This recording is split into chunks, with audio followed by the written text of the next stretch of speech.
How you doing, guys? Welcome back. It's LSP. It's currently the 22nd of June 2021. We're going to do some analysis on Bitcoin and CHSB. I'll start with Bitcoin and then we'll jump over to CHSB. Now, obviously, I've been discussing the 30,000 to 28,000 level for quite some time. The last video that I did, Bitcoin Bull, I'm not convinced, which you can see a couple of videos back from this one.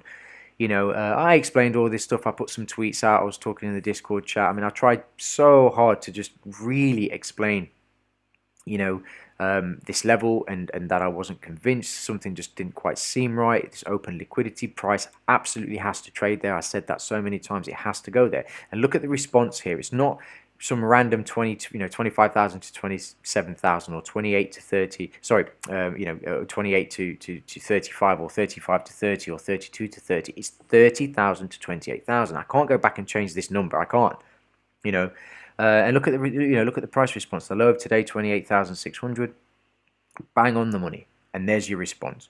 Yeah, such a perfect illustration once again that liquidity simply cannot be hidden. You can't hide liquidity. Okay, and as time goes by, as I put more videos out, and I start to do the first 5 parts of the course, you guys will start to see, and piece together a lot of different things, because I'm putting out so much content now that there are some people that are starting to piece this together and starting to really pay attention. It's like it's clicking, yeah, which is brilliant. That's what I want to see. And remember, I gain absolutely nothing by posting all of this information. Zero. I don't gain anything. It's not like I'm posting this information for my own benefit. It doesn't. To be honest, it doesn't even caress my ego either. Because most people don't listen. It's more painful watching this than it is, creating this content. So I just really want people to kind of put themselves in my shoes and truly understand, this is not for my benefit. The information that I'm posting is because I really want people to be careful. I really want people to pay attention to what's out there. And I really want people to understand that,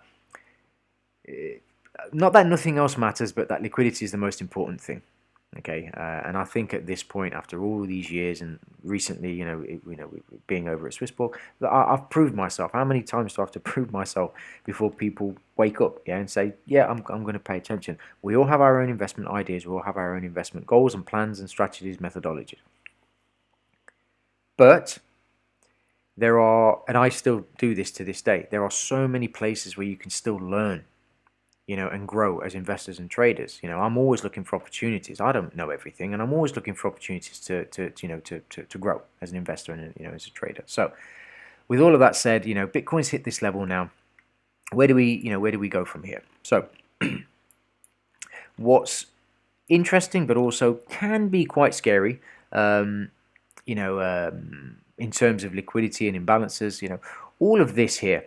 Okay, you've got an imbalance here, okay, and I'll just kind of do this really quickly, okay. There's an imbalance here, all right, which is around about, let's call it 25,000 to 22,000, okay. So there's an imbalance between 25,000 and 22,000, all right, which is a good ways to go.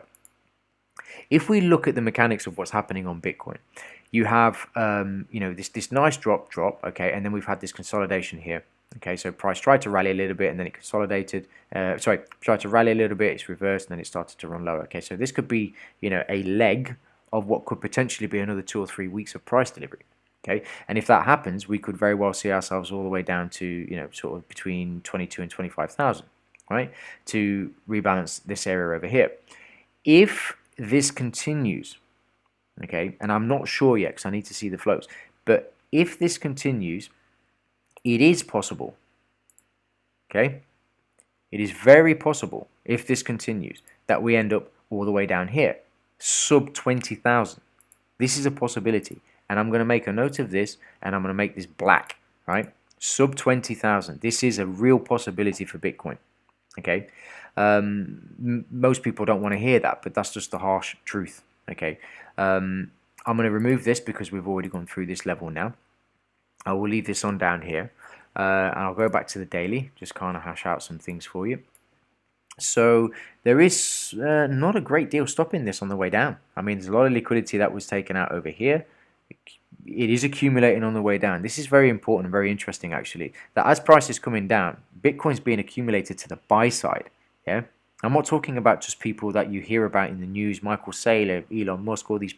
I'm not talking about that. I'm just talking about the general market, and big money is accumulating Bitcoin as it's going down. This is being massively accumulated on the way down. Huge, huge, huge accumulation to the buy side, not to the sell side. This is not being sold and pushed lower. Yeah, as people are selling, Bitcoin's going lower. Yeah, it's being accumulated as it's going lower.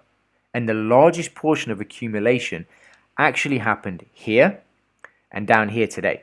Yeah, these two levels, okay, between 42 and 45,000 and between 28 and 30,000, right, are two of the largest accumulation points, right, on Bitcoin so far in this whole leg down.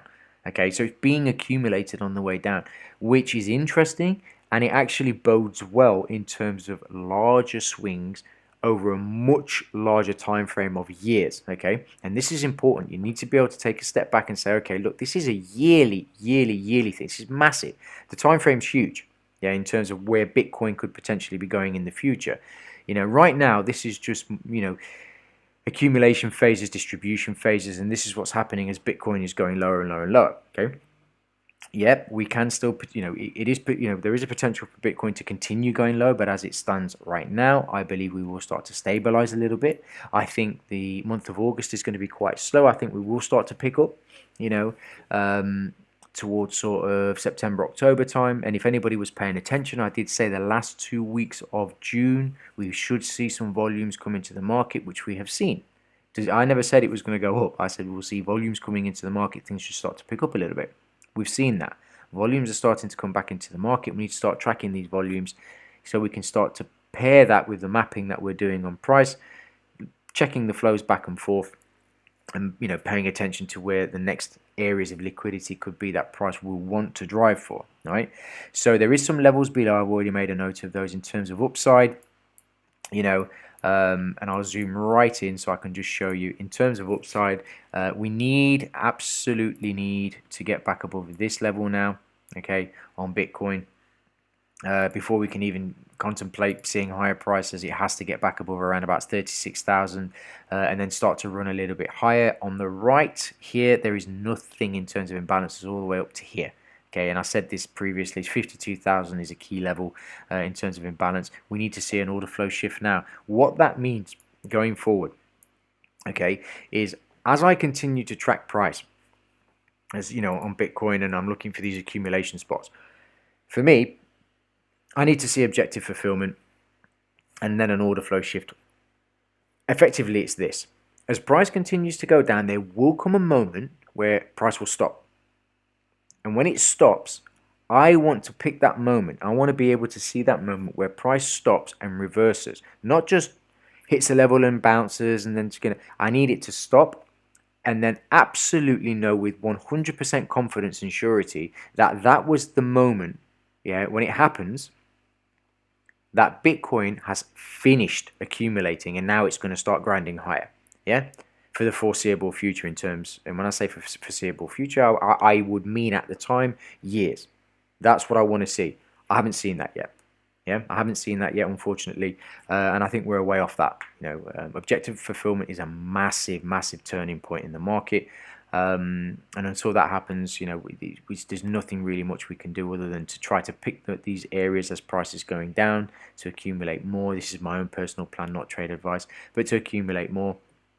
You know, and then be patient as price starts to kind of work through this liquidity and these imbalances. And once it's done all of its stuff, objective fulfillment, order flow shift, confirmation, and then I'm in. Yeah. I'll leave you with the weekly chart of Bitcoin just to show you we are in an area. You know, we are in an area now where price could easily stabilize for quite some time. But excuse me. In terms of big picture, you know. There is a weekly imbalance up here, and this is a really nice one actually. And I'm going to circle this. My charts are getting so cluttered. I don't normally put all of this stuff on my charts, guys. I can see it. But this is a key area up here, 40 to 44,000, massive imbalance there. So, you know, as price gets back above this level, I think that would be pretty much, you know, objective fulfillment down here somewhere, and then this would be the shift in flow, you know, up here. This is like way in the future, and kind of connecting the dots going forward. So that's Bitcoin. CHSB is effectively just, you know, kind of grinding lower based on, you know, the market sentiment and the overall broader market sentiment. Bitcoin isn't doing anybody any favors, isn't doing tokens any favors. Pretty much anything that's holding at the moment, you know, is just bullshit, you know, and complete nonsense in terms of whatever token, you know, it will be.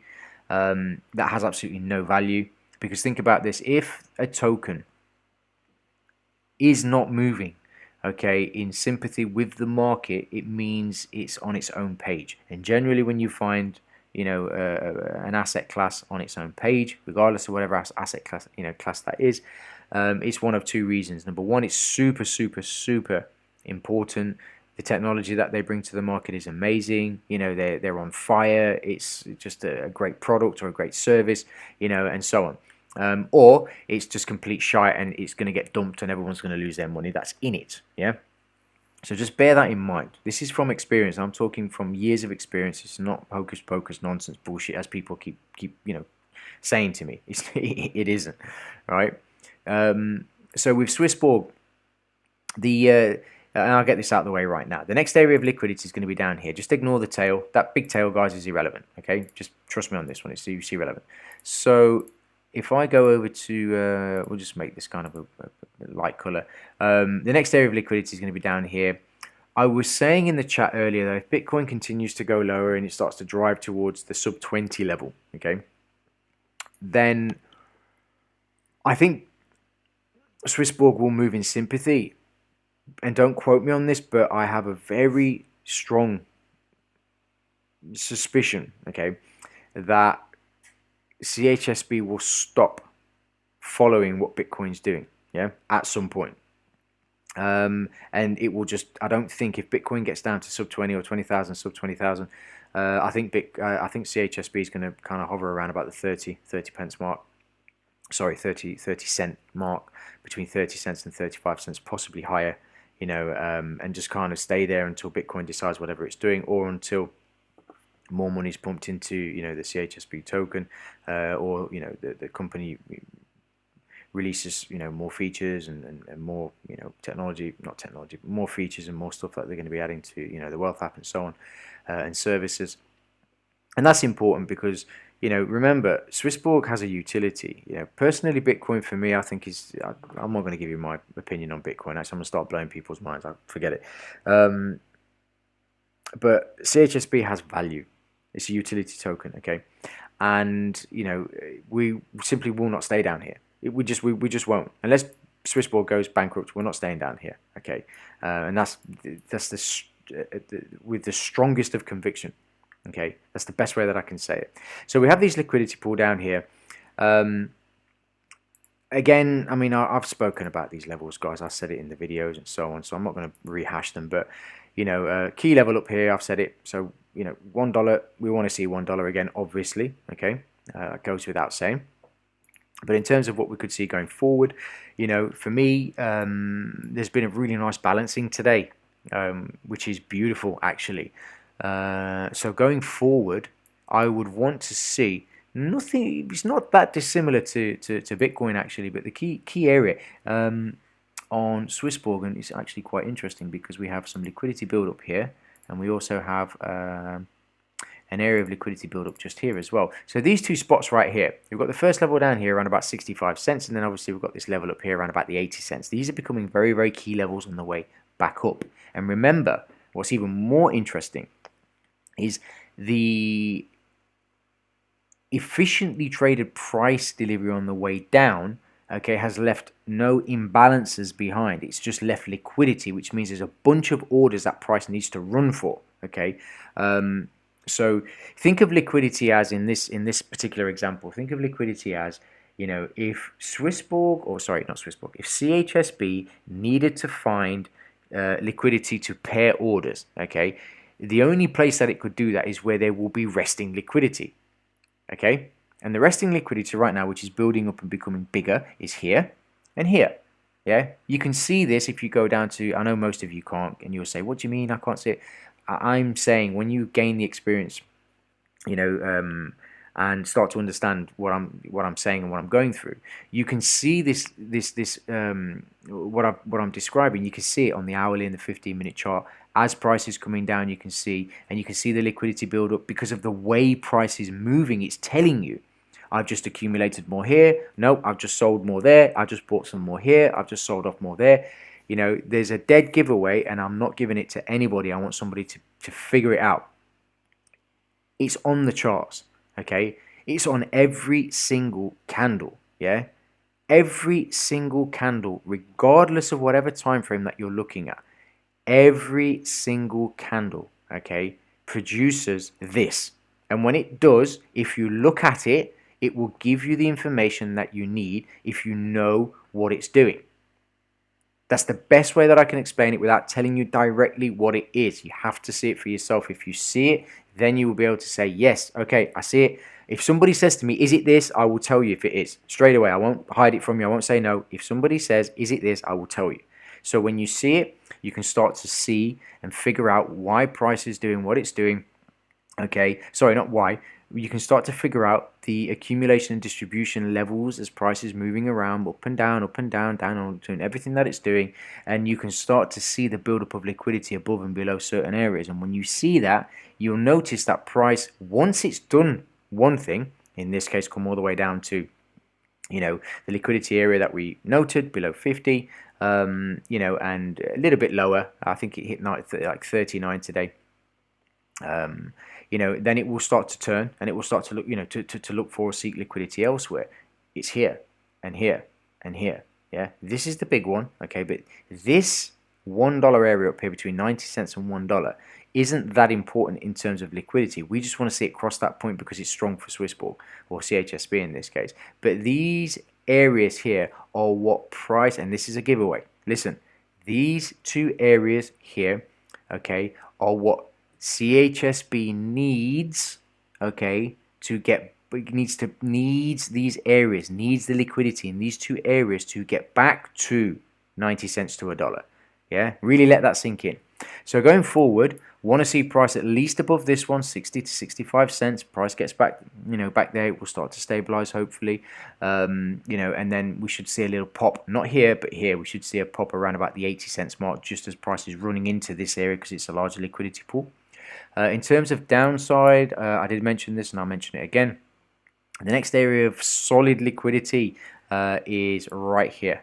Okay, so that puts us between 26 and 31. Yeah, that's the next area of liquidity. May price get down there? I don't know. I mean, if it does, it's a great opportunity, I think, for a lot of people to jump on. If they can get Genesis, it's fantastic. If you can't get, you know, community premium, it's fantastic. You know, this is a fantastic opportunity if price gets down here. You know, will it? I don't know. I don't know, guys. For me, I need to see more flows now in the lower time frames. I'm going to do some more analysis later. I'm going to start to break down the hourly and go down to the 15-minute and try to kind of figure out what I'm seeing, because I just don't have time to do it right now because it does take hours. It takes hours what I do.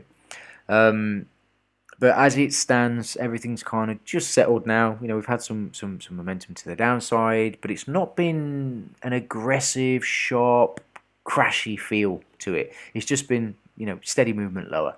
Both on Bitcoin and CHSB. This is not aggressive. This is just a nice, slow, controlled move to the downside, you know, and just to give you a little bit of hope, remember, if we take the consolidation on Bitcoin, okay, because I'm using Bitcoin because if Bitcoin goes back up, pretty much everything else will at the moment. If you look at the consolidation, okay, that we're in, we are at the bottom end of that consolidation, so we should start to see a little bit of a bounce here. And if we get a little bit of a bounce, we'll start to see what some of the other tokens are doing, namely CHSB, and then we can kind of take it from there, you know, and see whether or not we're going to get that continuation. But I hope all of this helps, guys. Normally I apologize for the rants, but you know, you guys are used to them now, so you know, it's always with love, it's always with, you know, you guys in mind. You know, to try to give as much information as I can to help as many people as I can, you know, in the efforts or in the hopes, you know, that it makes a difference, you know. So I'll leave it at that, and all in all, I'll just quickly go to the weekly. Yeah, so that's fine, pretty much the same thing. So so that's it, and all in all, you know, I'm happy with the way the markets are moving. I managed to accumulate in the areas that I was hoping for and expecting, and I hope others were able to do the same. And in the meantime, I hope everyone's having a fantastic day, and I will catch up with you guys in the next video, in the Discord chat, and all the other places where I'm normally found. Take care, and I'll speak to you soon.